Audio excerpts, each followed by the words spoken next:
সেদিন ভোরবেলা কাঠগোলাপ দেখে তো আমার মনটা অনেক বেশি ভালো হয়ে যায়। আমি কাঠগোলাপ অনেক পছন্দ করি।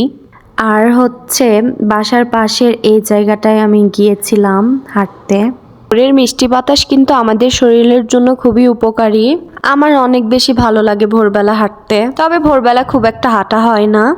হ্যালো এভরিওয়ান, আসসালামু আলাইকুম। কেমন আছেন সবাই? আশা করছি সবাই অনেক ভালো আছেন। আমিও আলহামদুলিল্লাহ অনেক ভালো আছি। তো আমি সেই দিন ভোরবেলা ভোরের বাতাস উপভোগ করতে বেরিয়ে পড়েছিলাম বাসার পাশেই। এত বেশি মিষ্টি বাতাস হচ্ছিল, আমার মনটাই হালকা হয়ে গিয়েছে। আর এইখানে এই কাঠগোলাপগুলো দেখেছি। কাঠগোলাপ আমার খুব পছন্দ, এই জন্য আমি সকাল সকাল কাঠগোলাপ দেখে অনেক আনন্দিত হয়েছি। আমার মতো আপনাদের কার কার কাঠগোলাপ পছন্দ অবশ্যই কমেন্টে জানিয়ে দিবেন। আর সকলেই অবশ্যই বেশি বেশি ভোরবেলা হাঁটবেন। আল্লাহরই দান, কিন্তু রাতের পর একটা সকাল হওয়া আল্লাহর দান, এই জন্য সবাই উপভোগ করুন। কত সুন্দর লাগছে ওয়েদারটা, তাই না?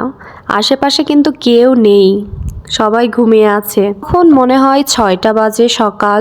প্রকৃতির সাথে কথা বলা, প্রকৃতি উপভোগ করার মধ্যেও কিন্তু একটা আনন্দ আছে। আজকের মতো বিদায় নিচ্ছি। সবাই ভালো থাকবেন, সুস্থ থাকবেন, আমাদের জন্য দোয়া করবেন। আল্লাহ হাফেজ।